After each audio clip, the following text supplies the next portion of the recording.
நேரில் நம்ம இன்றைக்கி அனலட்சுமி கிச்சனில் பார்க்க போகிற டிஷ் பார்த்திங்கன்னா புளி மிளகாய். இது வந்து நீங்கள் புளி போட்டு பச்சை மிளகா தான் யூஸ் பண்ண போகிறோம். பச்சை மிளகாவில் புளி ஊற்றி கொதிக்க வச்சு செய்ய போகிறோம். ஊறுகாய் மாதிரி இருக்கும். நீங்கள் அப்பப்போ வந்து செஞ்சுக்கலாம். இதை நீங்கள் வச்சுட்டிங்கன்னா ஃபங்கஸ் ஃபார்ம் ஆகிடும் அப்படின்லாம் பயப்பட தேவையில்லை.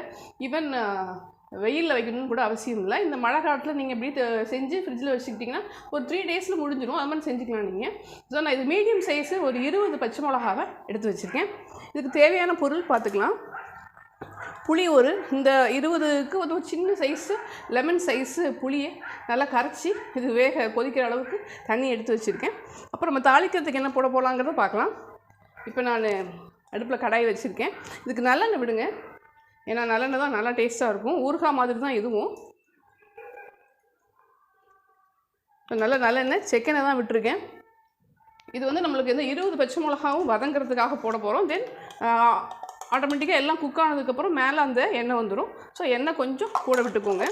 ஏன்னா அதிலேயே வதங்கினா தான் பச்சை மிளகா ரொம்ப காரம் அடிக்காது. நீங்கள் பயப்பட வேண்டாம் என்னடா பச்சை மிளகா பண்ணுறாங்கன்னு. பட் எனிஹவ் அசிடிட்டி அல்சர் உள்ளவங்க கொஞ்சம் இதை அவாய்ட் பண்ணுறது நல்லது. இப்போ எண்ணெய் காஞ்சிருச்சு. நம்ம இந்த டைமில் இதுக்கு கடுகுலாம் தேவையில்லை. சீரகம் பொடிச்சு வச்ச சீரக பொடி எடுத்துக்கோங்க. நான் ஆல்ரெடி பவுடர் பண்ணியிருக்கேன். ஸோ அதை நான் அதில் போடுறேன். தென் பெருங்காய பொடி, பெருங்காயம் பவுடராக இருந்தால் போடுங்க. இல்லைன்னா அதை நான் தட்டி வச்சுட்டு நீங்கள் போட்டுக்கலாம். இதெல்லாம் கொஞ்சம் வாசம் கொடுக்கும். இது நல்லா பொரிஞ்ச உடனே இப்போ நம்ம இந்த கீரி வச்சுருக்கோம். நான் பச்சை மிளகாவை கீரி வச்சுருக்கேன். இப்படி பாருங்கள், ஸ்ப்ரெட் பண்ணி வச்சுருக்கேன். அப்போ தான் உள்ளே புளி போகும். அதனால தான் இப்போ நம்ம பச்சை மிளகாவை போட்டுறோம்.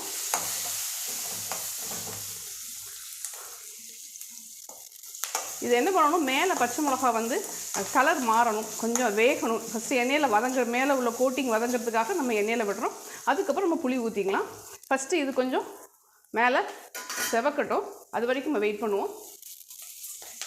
பாருங்கள், இதை நான் ஓப்பன் குக்கிங்கில் தான் பண்ணுறேன். மூடி வச்சிடாதீங்க, ஆவி பட்டுடும். பாருங்கள், எல்லாமே வந்து அப்படியே ஒயிட் கலராக சேஞ்ச் ஆகுது. இன்னொன்று, தயவுசெய்து கீராமல் போட்டுறாதீங்க, தெரிச்சிடும். உள்ளே புளி போகாது, அப்புறம் காரமாக இருக்கும். பர்பஸ் வந்து பச்சை மிளகா வாசமும் வேணும், காரமும் இருக்கக்கூடாதுங்கிறதுனால தான் இதை செய்கிறோம் இந்த டிஷ்ஷே. ஸோ பாருங்கள், மோரோலஸ் எல்லாமே கலர் சேஞ்ச் ஆகிடுச்சு. இந்த டைமில் நம்ம இந்த டிஷ்ஷுக்கு தேவையான மஞ்சத்தூள் போட்டுக்கலாம்.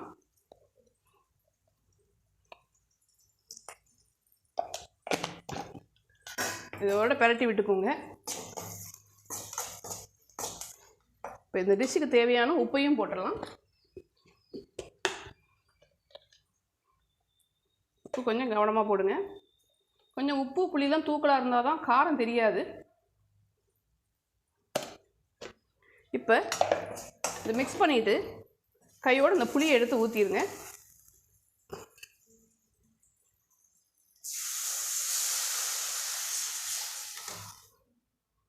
அவ்வளோதான். நம்ம கடைசியாக எண்ணெய் கொதித்து எண்ணெய் நல்லா புளி வெந்து எண்ணெய் பிரிஞ்சு வர டைமில் வெல்லம் போட்டு இறக்க போகிறோம். இப்போ நம்ம மூடி வச்சிடலாம். பாருங்கள், நான் மூடி வச்சு தான் குக் பண்ணினேன். பாருங்கள், எப்படி நம்ம ஊற்றின அத்தனை புளியும் நல்லா குக்கிங்க்கு எடுத்துகிட்டு இப்போ நீங்கள் அடுப்பை கொஞ்சம் மீடியம் ஃப்ளேமில் வச்சுக்கோங்க. பொறுமையாக வேகணும். ரீசன் என்னென்னா, எந்த அளவுக்கு புளி உப்பு உள்ளே ஏறுதோ அந்தளவுக்கு நம்மளுக்கு பச்சை மிளகா காரம் அடிக்காது. ஆனால் பச்சை மிளகாத்தோட ஸ்மெல் நல்லாயிருக்கும், நமக்கு தெரியும். ஸோ இது மாதிரி ஆகணும். இன்னும் கொஞ்சம் புளி நல்லா சுண்டணும். நான் இப்போ ஓப்பன் குக்கிங்லேயே பண்ணிக்கலாம். பிகாஸ் நம்ம க்ளோஸ் பண்ணால் அந்த ஸ்டீம் திரும்ப உள்ளே போய் டைம் எடுக்கும். நல்லா அந்த பச்சை மிளகா பார்த்திங்கன்னா நஞ்சிடணும். அதனால தான் நீங்கள் ஹாஃபாக கட் பண்ணணும்னு சொன்னது. அப்போ தான் உள்ளே இறங்கும். இப்போ ஓரளவுக்கு ஃப்ளேமை கூட வச்சுட்டு நீங்கள் இப்படியே பெரட்டி விட்டிங்கன்னா நல்லா அந்த புளி எல்லாத்துக்குள்ளேயும் ஏறிக்கும். இப்படி இருக்கும்பொழுதே நம்ம கொஞ்சம் வெல்லம் போட்டுடலாம். வெல்லம் வந்து இப்போ எல்லாம் உப்பு புளி காரம் எல்லாத்தையுமே இருக்கு இல்லையா, அதனால நம்ம கொஞ்சம் இனிப்புக்கு நான் வந்து பாம் சுகர் போடுறேன். நீங்கள் வெள்ளைக்கட்டி இருந்தால் வெள்ளைக்கட்டி போட்டுக்கோங்க. யூஸ்வலாக வெள்ளைக்கட்டி தான் போடுவாங்க. இப்போ இது அப்படி பிரண்டு வரட்டும். இது நல்லா ஆறினோடனே நீங்கள் நல்ல ஒரு இது பாட்டிலில் போட்டு ஃபஸ்ட்டு டே சாப்பிட்டு நெக்ஸ்ட் அடுத்த உடனே ஃப்ரிட்ஜில் வச்சுக்கோங்க. அப்படி இந்த புளி இருக்கவே உங்களுக்கு ஒன்றும் வீணாகாது. அப்படியே அதுக்குள்ளேயே தான் இருக்கும், ஒன்றும் வீணாகாமல் இருக்கும். பட் ரொம்ப நாள் வச்சுக்க முடியாது. ஆனால் ஃப்ரிட்ஜுக்குள்ளே வச்சுட்டிங்கன்னா ஒரு 3 days 4 days நீங்கள் வச்சுக்கலாம். இது அவ்வளோ நாள் தான் வரும்.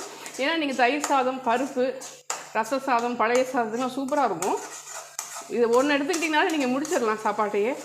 குழந்தைங்களுக்கெல்லாம் ப்ரிஃபர் பண்ண வேணாம். பெரியவங்களுக்கு கொடுங்க. இப்போ நம்ம ஊற்றின எண்ணெயெல்லாம் வெளியே வருது பாருங்கள். நல்லா அந்த உங்களுக்கு தெரியும் மினுமினுன்னு இருக்கு இல்லையா, அதெல்லாம் நம்ம ஊற்றின எண்ணெய். கொஞ்சம் நேரம் இருக்கட்டும். நல்லா சுண்டிருச்சு. புளி எல்லாம் கோட்டிங் கொடுத்துட்டு பாருங்கள். கொஞ்சம் ஊற்றின புளி உள்ளே நல்லா ஏறிட்டு மேலே கோட்டிங் கொடுத்துருக்கு. பெரட்டு நீங்கள் கோட்டிங் கொடுத்துக்கும்.